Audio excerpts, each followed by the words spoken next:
Yo voy a explicar primero la parte que dice Ley de Impuestos sobre la Renta. La Ley de Impuestos sobre la Renta en materia de las deducciones nos indica en el 36-37, cuando un bien se enajena o deja de ser útil, se deducirá la parte a uno deducida. ¡Wow! ¿Te acuerdas que en mi ejemplo te decía que tengo un saldo pendiente de deducir actualizado en el orden de 60? Esos son los que deduces. Piensa en tu declaración anual. Ingresos, menos deducciones, menos PTU, utilidad o pérdida fiscal, pérdidas fiscales, resultado fiscal. Me siguieron todos, ¿verdad? Correcto. Entonces tienes ya moví deducciones autorizadas, 40. ¿Ok? Dije mal, 60 en mi ejemplo, 60 de deducciones autorizadas. Y el precio de venta fue de 100. Tengo un problema. Cuando yo emití el CFDI de esa maquinaria viejísima, chatarra, usada, seminueva, lo que sea, en valor de 100,000, emitiendo, insisto, el CFDI de 100,000, ¿cuánto dejé para efectos de mi pago provisional? Porque la autoridad, dije mal, la Ley de Impuestos sobre la Renta te advierte en los artículos 17. Oye, ten cuidado, cuando un bien se enajena, se acumulará la ganancia en la venta del activo fijo. Y entonces la gran pregunta sería, muy bien, tengo que acumular la ganancia. Pregunto, ¿cómo se determina la ganancia? Con base a las NIFs y con base a la Ley de Impuestos sobre la Renta. Porque en materia de las NIFs sí me dice claramente que el precio de venta es el importe total como tal y que tengo que cancelar mi depreciación acumulada para mandarla al costo y por diferencia generar la ganancia. ¿Te acuerdas? Para efectos fiscales te tengo una mala noticia. Nunca, y mira que tenemos muchísimos años con esta Ley de Impuestos sobre la Renta, nos ha dicho cómo determinar la ganancia en la venta de un activo fijo usado. No nos dice. Sí nos lo dice para efectos de cómo determinar la ganancia en la venta de un terreno, porque un terreno, tú recordarás que para efectos fiscales no es inversión, no es activo fijo. El terreno es terreno y tiene tratamiento de terreno. Y entonces te dice, en materia del terreno, cuando el terreno lo vendas, se deducirá la parte, más bien el costo fiscal actualizado, desde el mes en que se adquirió y hasta el mes inmediato anterior a aquel en que se venda. Así te dice la Ley de Impuestos sobre la Renta. Tú dices, pues es el costo. Mi precio de venta menos mi costo de adquisición, mi costo fiscal actualizado, pues como tal, yo vendiendo un terreno acumulo la utilidad, la ganancia, el efecto neto entre el precio de venta y como tal, ese costo fiscal actualizado. Pero entonces, como yo ya tengo que emitir un CFDI por el importe total de la venta del terreno, ya se me acaba de descuadrar mi declaración anual en materia de impuestos sobre la renta. Porque para efectos fiscales, por la venta del terreno, en mi pago provisional y en mi declaración anual, tengo que acumular solamente la utilidad. Y no puedo deducir nada de ese terreno. Solamente puedo deducir cuando un bien, activo fijo, se enajena o deja de ser útil, activo fijo, todo menos le hace terrenos, porque el terreno es terreno para efectos fiscales. Cuando un bien se enajena o deja de ser útil, se deducirá la parte 1 deducida. Entonces, en ese caso, yo estoy ahorita tras las rejas, o más bien contra la lona, ¿no? En la pared, así embarradito, diciendo, no se mueva, que nadie se mueva. ¿Por qué? Porque a lo mejor lo correcto debiera ser en el sentido de que cuando tú emitiste un CFDI por esa venta de ese activo fijo, chatarra, de 100,000, debiste de haber acumulado los 100,000 en el pago provisional porque emitiste un CFDI por 100,000. Y tienes ingresos acumulables de 100,000 en el pago provisional y en la declaración anual. Y tienes un CFDI que te amarra 100, 100, 100, 100. Por todos lados traigo 100. Y tengo, en materia de la declaración anual, una deducción autorizada que es mi saldo pendiente de deducir actualizado. En mi ejemplo, 60,000. Ingresos de 100,000, deducciones de 60,000, base de impuestos sobre la renta de 40. Pero hay una regla miscelánea en la que me permite no acumular esos ingresos si pretendo utilizar ese ingreso, por así decirlo, en la sustitución del bien perdido. Es reglamento de ISR y cuando nos habla acerca de un seguro. ¿Te acuerdas? Cuando no se trata de equipo de transporte, un inventario o algo por el estilo, una maquinaria que entra a la aseguradora y te da el capital en recuperación, te dice, oye, si en un plazo de máximo 3 años lo vas a reinvertir, podrás opcionalmente no acumular. No acumular la cantidad de ingreso que te está dando, de dinero que te está dando la propia aseguradora. Correcto, pero por ahí va. No así para la venta de una chatarra. ¿Queda claro? O más bien, ¿queda no claro? De eso se trata. Tienes las dos opciones. Cualquiera tendría un soporte legal correcto en decirme, pues es que yo nada más acumulo los 40. Y habrá quienes me digan, si yo nada más acumulo los 40, seguramente voy a batallar con Siri, la computadora del SAT, diciendo, oye, ¿por qué tus FDIs fueron de 100 cuando en realidad nada más me estás acumulando 40? Ah, pues cuando venga la atenta invitación, le haré la aclaración. Y habrá quienes digan, yo voy a tener que cambiar mi modelo de pensar para no tener problemas con el fisco, la computadora y Siri. Y decirle, bueno, ni modo, emito el CFDI de 100, acumulo los 100 y para efectos de generar un pago provisional con base a mi coeficiente de utilidad aplicable en ese mes, a sabiendas de que en mi anual tengo un ingreso de 100, una deducción de 60, una utilidad de 40 y pago el 30% con base a esa base de 40 nada más. Y me evito discrepancias, diferencias entre el CFDI y el total de los ingresos en pago provisional y el total de los ingresos base declaración anual. ¿Queda claro? ¿Dudas? ¿Inquietudes? ¿Traumas? Recordemos que, repasando simplemente, la autoridad tiene en su visor, tiene en su óptica el hecho de que probablemente sí su sistema puede ser que falle. Y entonces tenemos que siempre pronosticar como respuesta, número 1, si el error es mío, si el error está en mis pagos provisionales, si el error está en mis FDIs, si el error lo tiene mi PAC o si el error realmente está en Hacienda. Y Hacienda está en plena oportunidad de decir, si tú ya batiste tus opciones y ahora sí es problema propio de la autoridad, acércate, lo platicamos y vemos cómo te podemos atender de ipso facto, para que tengas una respuesta mucho más en línea y no haya problema con la presentación de tu declaración anual. Veíamos hasta este momento lo que es en materia de los ingresos, la pestañita de los ingresos, llegando a conclusiones importantes bajo la premisa de lo que es prácticamente la totalidad de los ingresos se amarra a nivel los pagos provisionales. Si es factible, tendré que presentar una declaración complementaria para que éste se logre ajustar. Sin embargo, la autoridad no está considerando para efectos de la declaración anual los ingresos amarrados a través del CFDI. Luego entonces le da cabida a un abanico de ciertas posibilidades en donde efectivamente no teniendo CFDI diera lugar a una diferencia que yo tuviese que integrar en materia de mis conciliaciones y advirtiendo de esta suerte que como tal el grueso de mis ingresos se quedan parados entre los ingresos nominales que fueron base de pago provisional, que tendré anticipos de clientes de años anteriores, ordinariamente debieran ser los que no están amarrados con el CFDI como tal, ya de la versión 3.3, el ajuste anual por inflación, que como tal sabemos que no se tiene que emitir un comprobante fiscal digital por internet, y que hacemos un paréntesis, la autoridad está evaluando la posibilidad de que todos los ingresos, incluyendo el ajuste, se emita un comprobante para que ya vaya de alguna suerte inclusive capturado o prellenado en la declaración anual para los siguientes ejercicios fiscales del 2020 en adelante. Tendremos los ingresos no manifestados anteriormente, que por preguntas frecuentes decíamos pueden ser estímulos fiscales, pueden ser un contribuyente que no ha generado pagos provisionales de manera correcta, dado que es su primer ejercicio y no tiene coeficiente de utilidad como tal.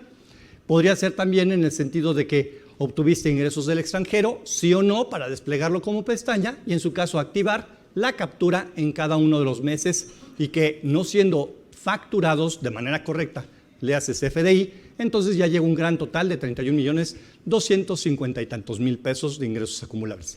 Y decíamos la pregunta antes del receso, oye, ¿qué otro tipo de ingresos pudiera no amarrar, no conciliar contra mis ingresos acumulables en materia de declaración anual, mis pagos provisionales de enero a diciembre y probablemente los CFDIs como tal, que sería una conciliación valiosa para cuando en su caso llegada a la autoridad y me requiriera a través precisamente de una atenta invitación o una notificación, yo estar soslayando ya el dónde quedó exactamente esa pequeña o gran diferencia.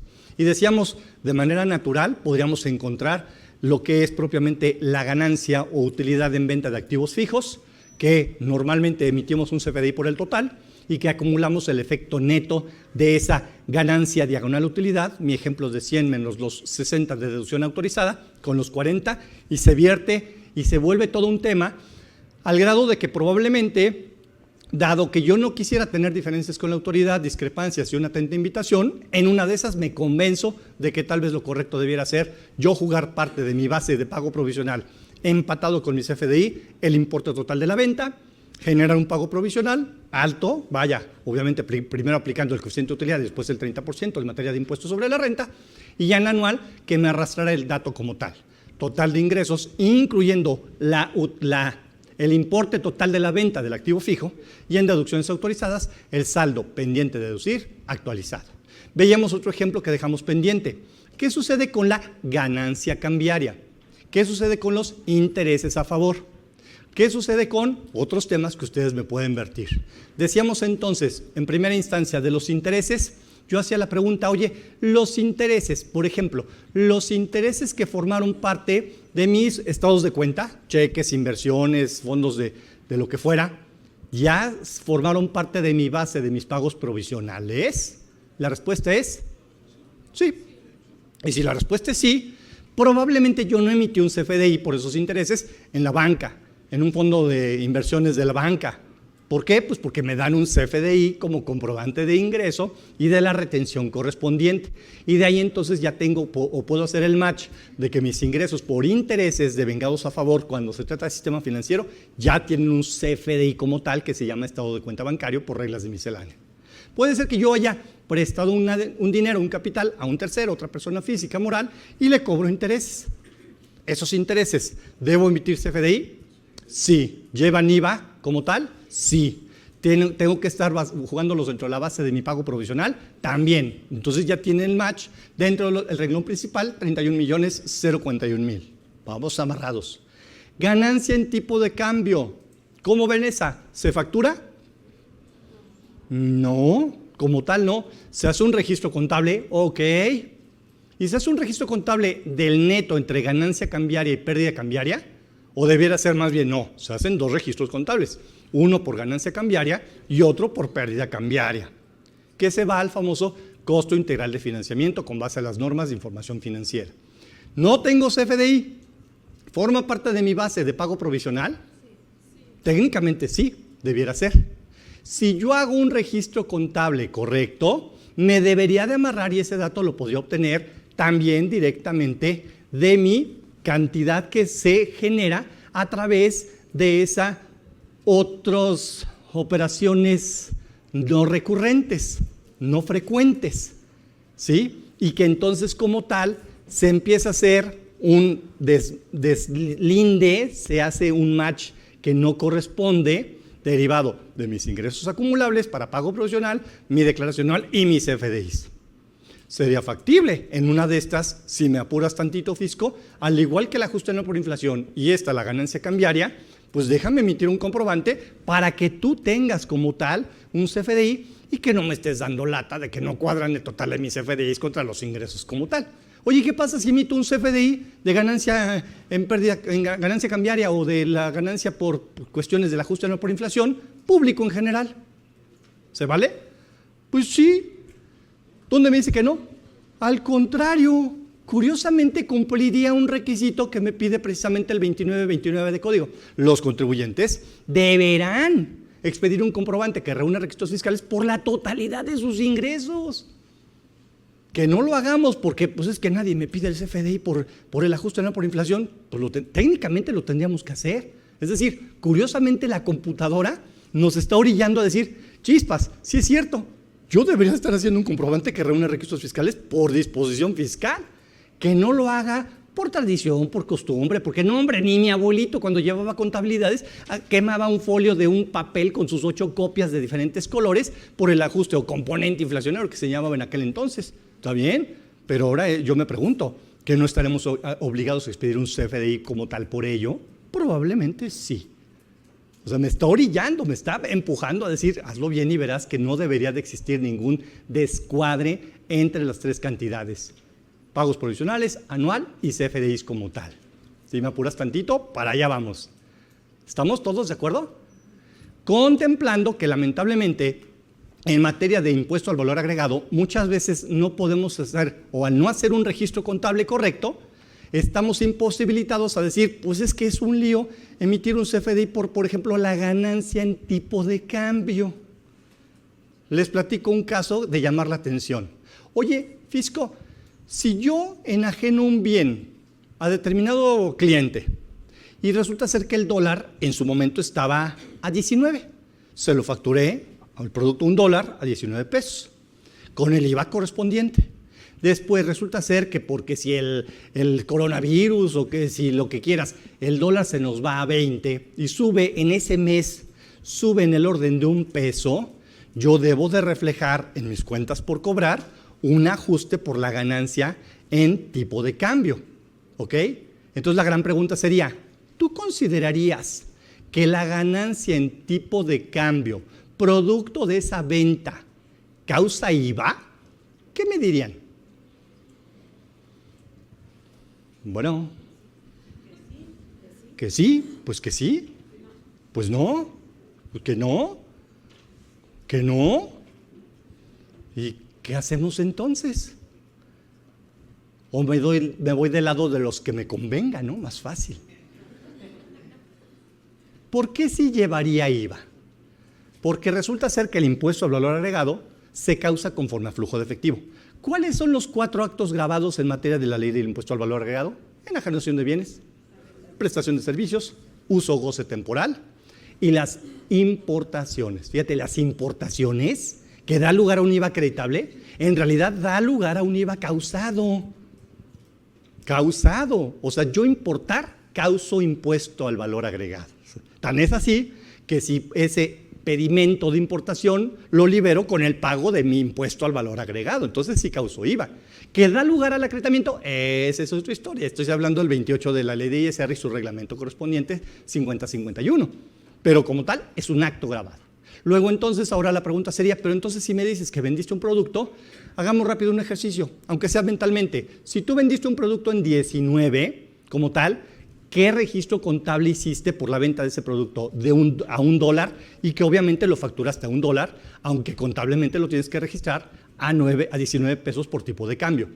Con tu contabilidad, cargo a clientes, lleva IVA. ¿Cuánto cargo a clientes? Más el IVA. ¿Cuánto traigo de IVA? 16 pesos, 16%. ¿Cuánto es el 16 de 19? ¿Un contador que todavía sepa hacer multiplicaciones? 3.04. Correcto. 19 más 3.04, 22.04. Cargo a clientes, 22.04. Por si se me atarantan, ahí apúntenle. ¿Y el abono dónde? Yo les ayudo. Abono a ventas o ingresos por enajenación de productos, servicios, 19 pesos. Y abono al IVA causado, trasladado y por causar y demás, de 3.04. Cheque y cuadra, contadores. Perfecto. Llega el tipo de cambio. Puede ser que llegue el cliente y nos pague. Llega el tipo y nos paga, pero ya está a 20 pesos. O simplemente porque llega a fin de mes y las DIFs me dicen, ajusta precisamente tu cuenta por cobrar. Ojo, subió $1. ¿Cuánto o a dónde cargo y a dónde abono por ese peso que se acaba de subir el dólar? Cargo ajuste de clientes. Cargo a clientes, ¿cuánto? ¿Uno solito? Si no lleva IVA, uno solito. ¿Solito? ¿Cuánto le voy a, fíjate, para que demos una idea, cuánto en realidad le voy a cobrar a mi cliente? Llega a ir a pagar y me dice, ¿cuánto te debo? Pues $1 de a 20 pesos más IVA, ¿no? ¿Cuánto le voy a cobrar a mi cliente? ¿Quién me ayuda? ¿21 o 22? ¿23? ¿Quién me ayuda? Pues sí, ¿para qué empiezan a hacer operaciones que no le salen? ¿23-20? ¿No? ¿Sí? 23-20. ¿De dónde obtuviste los 23-20? 20 por 1.16. 23-20. ¿Cuánto dijiste que traíamos cargado a clientes? 22. ¿Cuál es tu diferencia? 1.16. ¿Qué crees? Tengo que afectar clientes en 1.16. Entonces, cargo a clientes 1.16, me debe, ahora resulta ser que el producto se lo vendí, caramba, ahora resulta que se lo vendí a 20 más IVA. Pues sí, se lo vendiste a 20 más IVA, porque el IVA se causa al momento en que se paga, te lo está pagando hoy, perfecto. ¿A cuánto está el tipo de cambio? A 20, pues hoy lo causaste a 20. Tienes un IVA causado por una base de 20. Clientes, dices que tienes apenas 22, pues te falta 1.16. Cargo a clientes 1.16. ¿Con abono a qué? Ganancia en tipo de cambios, ¿cuánto? 1 peso. ¿Y abono qué más? Al IVA causado, trasladado, por pagar, como le quieras llamar, 16 centavos. ¿Queda claro? Claro, en la escuelita no me lo enseñaron así. Me dijo, no, nada más se va a 20, todo parejito, el 1.16 contra ganancia tipo de cambio 1.16. Y entonces ya no generé el ajuste correcto, el de contabilidad, y tengo 16 centavos que ya no me dan el IVA. Y obviamente, por eso los auditores externos, cuando llegamos a hacer sus auditorías en los contadores, a ver, ¿tienes ganancia tipo de cambio? Olvídalo, no me sirve tu contabilidad ni tus FDIs. Mejor mándame tus estados de cuenta y yo hago una relación, los divido entre 1.16 y yo tengo tu base de IVA. Uf, qué pena, duele, porque no estás haciendo la contabilidad correctamente. ¿Queda claro?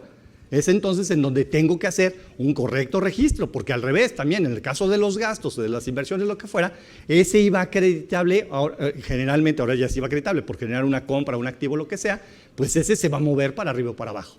Distinto es que te diga, oye, espérame, es que tengo un billete de $100 en la caja fuerte de ahí de la dirección general. Es un billete de $100 y lo estoy registrando siempre, caja chica, dólares, $100 de 19 pesos, ¿cuánto te da? 19,000, ¿quién da menos? 19,000. ¿Cuánto? 1,900, correcto, 1,900. Y si te dicen, oye, el dólar se acaba de disparar a 20, tengo que hacer un registro contable por $1 que acaba de subir. ¿A cuánto asciende mi ajuste? Pues a $1. ¿Lleva IVA esa operación? Desde luego que no vendí. No hubo enajenación de bienes, prestación de servicios, arrendamiento, ni importación, ni nada de nada. Curiosamente, hay tipos de cambio que no llevan IVA. Hay ganancias en tipo de cambio o pérdidas en tipo de cambio que no llevan IVA porque no tienen un efecto de gravamen conforme al artículo 1 de la ley del IVA. ¿Queda claro? ¿Vamos? Bien, siendo así, no me vean con cara de dónde sacaste ese asiento contable. La cotización que no tiene IVA es la que se hace cada fin de mes, ¿verdad? Claro, cada fin de mes va subiendo, bajando, sin IVA si se trata de una cantidad que no causa IVA. Actualización. Correcto. Y la otra que dice es cuando me pagan. Al momento del pago es un acto grabado en materia de la ley del IVA y la ley del IVA en cada uno de los diferentes capítulos, por ejemplo, en la enajenación de bienes o de prestación de servicios, te dice determinación de la base. Cuando, el momento conforme a flujo de efectivo. ¿Qué determina la base del impuesto al valor agregado? La operación como tal de compraventa, servicios, arrendamiento, más cualquier otra cantidad que adicionalmente sume por impuestos, productos, derechos, procesamientos, cargos, servicios, seguros, y en el otros. Y en el otros es flujo de efectivo, ganancia en tipo de cambio o pérdida en tipo de cambio. ¿Queda claro? Lo mismo, si después me dices, no, ya pasó lo del coronavirus, que resulta ser que ahora ya cerré un mes a 20 y al siguiente cierro otra vez a 19, pues hago un asiento contable por la pérdida en tipo de cambio y afecto otra vez el IVA acreditable para dejarlo otra vez a la venta de 19 más IVA. ¿Queda claro? Bien, así pues entonces cerramos el tema de los ingresos. Todavía hay más preguntas. La pregunta novena. Bueno, perdón. Adelante, sí. Es que creo que gritaste mucho y te dijeron no. Los ingresos por recuperación de siniestros. Ajá, de seguros, correcto. ¿Dónde quedan? Primero, resulta ser que me robaron mercancía. Entonces yo tendría en mis registros contables, sí claramente advertiría que tengo que reconocer producto de una compra cuando cargué en su momento al inventario, al IVA acreditable, le paga al proveedor, generé el efecto a favor mío del IVA acreditable y ya no tengo proveedores. Me roban la mercancía, entra en acción mi seguro. El seguro me dice, tu mercancía estaba valuada en 100,000 pesos, pero yo nada más te voy a responder por 90,000. Que por el deducible de la prima, por lo que tú quieras, de todas maneras te voy a dar 90,000. Pregunto, ¿la compañía de seguros me pedirá un CFDI por los 90,000? O probablemente por los 100,000. y te dice, no, a mí me lo das por los 100,000 y yo te doy un CFDI por precisamente mi deducible de 10,000. El efecto es el mismo. Tú tendrás que expedir un CFDI por el orden de la cantidad neta que estás recibiendo a final de cuentas. ¿Estamos? Entonces ya hubo CFDI. Oye, ¿es un ingreso acumulable para efectos del pago provisional? La respuesta es puede ser que sí, puede ser que no, de conformidad con reglamento en materia de la ley del impuesto sobre la renta, que nos advierte que en caso de materia asegurada que se reinvierte en el mismo negocio, podrá no acumularse la cantidad que se recibiera. Y después, por criterios no vinculativos, te dice la autoridad, nada más no te pases de chistoso, no me pretendas deducir la mercancía, porque entonces me estás metiendo un gol. Me deduces la mercancía y luego no me acumulas la cantidad que te dio la aseguradora, pues qué bonito, me metiste un gol y el único pagano fui yo como autoridad. Te dice el criterio no vinculativo, no, está bien, nada más no me acumules y no me deduzcas como tal. Si la mercancía no está asegurada, acabas de perder como tal. Y la pregunta sería, ¿ese robo de mercancía dará lugar y vida a una partida deducible en materia de impuestos sobre la renta? Por casos fortuitos, correcto, ahí está. Si yo, claro, con toda la materialidad de levantar el acta al Ministerio Público, todos los hechos, consecuencias y demás, tengo mi soporte para decir que esa dada de baja de mi mercancía, que contablemente ya no la tengo que cancelar, no la puedo mandar a costo de ventas, porque eso no es un costo de lo vendido, no lo vendí. ¿Hubo transmisión de propiedad? Pues sí, porque alguien más se la llevó, pero no para efectos financieros, legales, jurídicos, comerciales, mercantiles y demás. Y luego entonces, claro que lo doy de baja en calidad de un gasto, porque perdí. Y ya no acumulo nada, insisto, en el segundo escenario, pensando en que no hubiese estado asegurada esa mercancía. ¿Queda claro? Adelante. Me ha tocado que para efectos de dar de baja un activo fijo por pérdida total, así por el seguro, me piden una factura de $1. Correcto. Y me piden la otra factura por la diferencia que es la acumulación. La cantidad que te da la aseguradora, y es lo correcto, porque de todas maneras yo no puedo, es decir, yo lo tengo que dar de baja. Para registros contables tengo el soporte de que ya ese activo ya no es mío. La propiedad jurídica de la cosa del bien, en base a Código Civil, nos dice que la propiedad de esa parte jurídica que se le llama nuda propiedad pasa precisamente a propiedad de la aseguradora, porque si el automóvil o lo que fuera sí aparece, yo ya no soy el propietario. Oye, ¿qué ahí te hablan que apareció tu mercancía o tu automóvil robado? Mi mercancía, mi automóvil ya no es mío. Yo ya le traspasé la propiedad, la nuda propiedad, mediante un CFDI. Y es a $1, porque de todas maneras te dice, cuando un bien se enajena o deje de ser útil, deducirás la parte no deducida. Es decir, lo que deducimos originalmente es la factura, el CFDI, que me dio mi proveedor desde el momento en que me mandó la mercancía o que me entregó el automóvil, la maquinaria, lo que sea, y deduzco la parte no deducida. Entonces, como tal, eso es para efectos fiscales lo que me pide. Y, oye, ¿tienes un comprobante fiscal? Sí, desde un principio yo venía deduciendo 25%, porque son un automóvil, 25, y va a la mitad, me robaron en este año, deduzco el 50% que me haga falta. No necesito otro CFDI. Y dice, oye, emíteme un comprobante por $1 para transmitirte la propiedad a la aseguradora. Y después te dice, ahora sí, necesito que acumules porque aquí está tu cheque del importe asegurado como tal que yo te estoy efectuando y que es un ingreso acumulable o no, dependiendo si lo voy a jugar para una reposición del bien asegurado. ¿Queda claro? Sí. Otro ejemplo de otros ingresos que pudieran ser que jugaran en esta. Yo tengo uno. Sucede que en el campo, la gente que recibe créditos, vienen a la tienda, compran, pero son personas que no tienen RFC, que son del campo. Bien. Entonces ellos vienen y me piden un crédito. Sin embargo, cuando yo les quiero facturar la mercancía que ya les estoy entregando, ellos no tienen un RFC. Ok.